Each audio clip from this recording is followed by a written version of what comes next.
لیکن انہوں نے بات کی کہ جناب ایک گولی آپ چلائیں گے تو 10 ہم چلائیں گے، ایک ٹیئر گیس آپ چلائیں گے 10 ہم چلائیں گے. تو اس طرح کی باتیں نہیں ہونی چاہیے. اس سے جو سرد مہری ہے وہ بڑھتی ہے، اس سے جو درمیان کے جو تعلقات ہیں وہ خراب ہو جاتے ہیں، اور تعلقات خراب ہو جائیں تو پھر بہتری کی طرف جانا ذرا مشکل ہو جاتا ہے. تو اس طرح کی باتیں نہیں ہونی چاہیے تھی. مولانا فضل الرحمان نے بھی یہی کہا کہ یمین گنڈا پور کو اس طرح کی زبان استعمال نہیں کرنی چاہیے، وہ ایک سی ایم ہیں، انہیں ذمہ داری کا مظاہرہ کرنا چاہیے. تو یہ بہرحال ایک بہت امپورٹنٹ پریس کانفرنس تھی مولانا فضل الرحمان کی جو کہ انہوں نے کی ہے.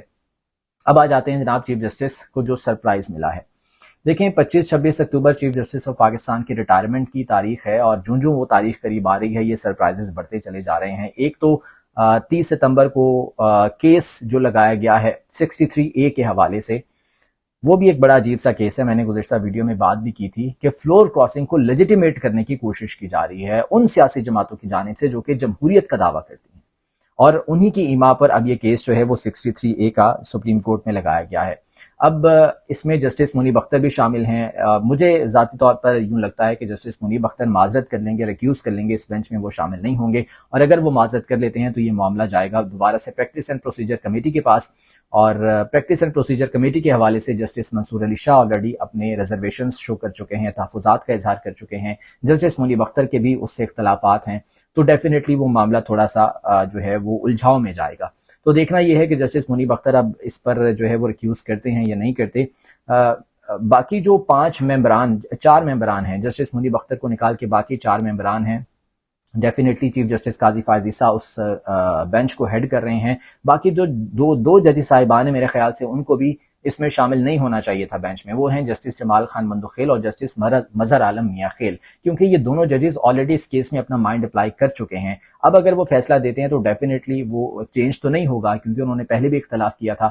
تو جسٹس منیب اختر اگر اس بینچ میں شامل رہتے ہیں تو یہ فیصلہ ممکنہ طور پر 4-1 سے آئے گا. اگر وہ شامل نہیں رہتے تو بینچ ٹوٹ جائے گا اور پھر نئے سرے سے بینچ بنے گا. اچھا جی، چیف جسٹس قاضی فائز عیسیٰ کے لیے سرپرائز یہ ہے کہ 300 سے زائد وکلاء نے، سپریم کورٹ کے وکلاء نے خط لکھ دیا ہے. پریسائزلی یہ 317 وکلاء ہیں پاکستان بھر سے، جس میں پاکستان بار کونسل کے 3 ممبران شامل ہیں. اس کے علاوہ سپریم کورٹ کے جید سینئر وکلاء شامل ہیں جنہوں نے خط لکھا ہے سپریم کورٹ کے ججز کو اور تمام ہائی کورٹس کے جج صاحبان کو، اور اس میں ان ترامیم کے حوالے سے بات کی ہے کہ ان ترامیم کو ہونے سے روکا جائے. اور انہوں نے کمپیئر کیا ہے موجودہ جو آئینی عدالت کی تجویز ہے اس کو کمپیئر کیا ہے پی سی او کی عدالت کے ساتھ. آپ کو یاد ہوگا سابق صدر پرویز مشرف کے دور میں عدالت کا قیام عمل میں لایا گیا تھا، اور اس میں جو ججز تعینات کیے گئے تھے انہیں پی سی او ججز کا نام دیا گیا تھا اور پی سی او عدالت کہا گیا تھا. تو یہ کمپیئر کیا گیا ہے اس آئینی عدالت کو، اور اگر وہاں پر ججز جاتے ہیں، اوبویسلی چیف جسٹس قاضی فائز عیسیٰ بطور سربراہ وہاں پر جانے کا ارادہ رکھتے ہیں یا حکومت انہیں وہاں بھیجنے کا ارادہ رکھتی ہے، تو انہیں پی سی او ججز کے ساتھ کمپیئر کیا جا رہا ہے. یعنی کہ مارشل لاء کے دور کی عدالت اور ان کے ججز کے ساتھ ان کا کمپیریزن کیا جا رہا ہے.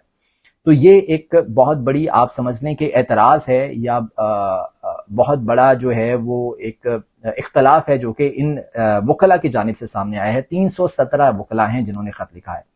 انہوں نے اس میں لکھا کہ جو امینڈمنٹس پروپوز کی گئی تھی، جو مجوزہ ڈرافٹ آیا تھا، وہ رات کی تاریکی میں تیار کیا گیا، رات کی تاریکی میں آتا ہے، اور جن منتخب لوگوں کو ساتھ ملانے کی کوشش کی گئی نمبر پورے کرنے کے لیے، انہیں بھی اس ڈرافٹ کے بارے میں پتہ نہیں تھا. اور یہ حقیقت ہے. اس رات اتوار کی رات جب یہ پارلیمنٹ کے اجلاس بلائے گئے تھے، سیشنز بلائے گئے تھے اور یہ امینڈمنٹس پاس کی جانی تھی، تو اس وقت اختر مینگل صاحب نے بھی کہا تھا کہ جی ہمیں ڈرافٹ پہلے دکھائیں پھر ہم حمایت کریں گے، ہمیں پتہ تو ہو ہم کس چیز کی حمایت کر رہے ہیں.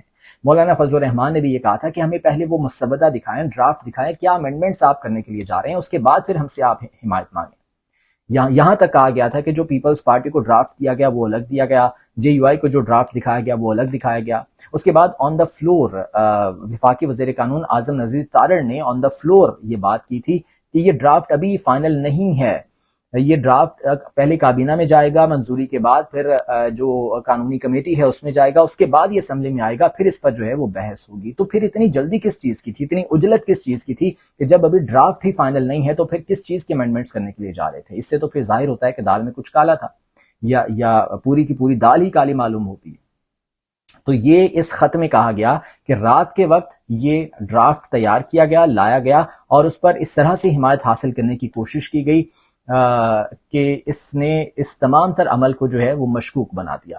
پھر اس میں جو ہے وہ اپیل کی گئی ہے تمام جج صاحبان سے کہ وہ اپنا کردار ادا کریں ان ترامیم کو روکنے کے حوالے سے، اور وہ یہ فیصلہ کریں کہ انہوں نے تاریخ میں کن الفاظ میں یاد رکھے جانا ہے۔ اگر تو وہ آئینی عدالت کے قیام کے حوالے سے بات کرتے ہیں اور اس پی سی او عدالت یعنی کہ جو جس سے کمپیئر کیا جا رہا ہے، اگر اس پی سی او عدالت کے قیام کے حوالے سے اگر حمایت کرتے ہیں تو ڈیفینیٹلی تاریخ انہیں اچھے الفاظ میں یاد نہیں کرے گی۔ آپ جسٹس افتخار محمد چودھری کو دیکھ لیں جنہوں نے پی سی او کے تحت حلف اٹھایا تھا۔ ڈوگر کورٹس کا نام دیا جاتا ہے، پی سی او عدالتوں کو ڈوگر کورٹس کا نام دیا جاتا ہے، اور تاریخ میں ان کا ذکر موجود ہے، اور کن الفاظ میں موجود ہے وہ سب کے سامنے ہے۔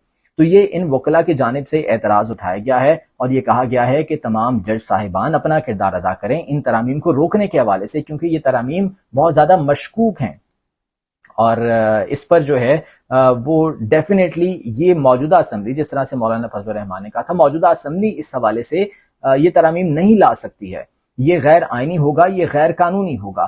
تو اب یہ تمام کے تمام جو وکلاء ہیں 317، یہ کوئی عام وکلاء نہیں ہیں بلکہ سپریم کورٹ کے سینئر ترین وکلاء ہیں، پورے پاکستان بھر سے انہوں نے ایک اوپن لیٹر لکھا ہے، اور اس کے ساتھ ساتھ جو ہے وہ 3 پاکستان بار کونسل کے ممبران بھی اس میں شامل ہیں جنہوں نے یہ لیٹر لکھا ہے، اور یہ کہا گیا ہے جج صاحبان کو کہ تمام جج صاحبان نے آئین کے تحفظ کا حلف اٹھا رکھا ہے۔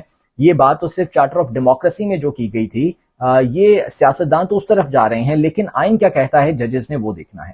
تو یہ تمام تر جو ہے وہ چیزیں سامنے آئیں اس خط میں۔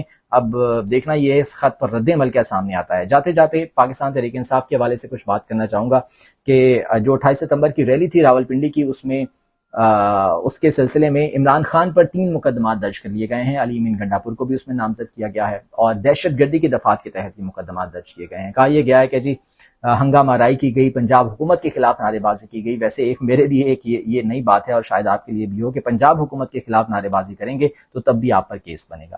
پنجاب حکومت کے خلاف نعرے بازی کی گئی، ہنگامہ آرائی کی گئی، 3 مقدمات جو ہے وہ عمران خان کے خلاف درج کیے گئے 780A کی دفعہ کے تحت، دہشت گردی کی دفعات کے تحت، اور اس میں علی امین گنڈاپور کو بھی نامزد کیا گیا۔ اس کے ساتھ ساتھ کچھ دیگر رہنما ہیں پاکستان تحریک انصاف کے، ان کے خلاف بھی مقدمات درج کیے گئے ہیں، اور اب پنجاب حکومت کوششیں کر رہی ہے کہ ان کے خلاف بھی کارروائی کی جائے۔ یہ تھی جی آج کی اپڈیٹس۔ آج کی ویڈیو سے مجھے اجازت دیجیے، اللہ نے کے بعد۔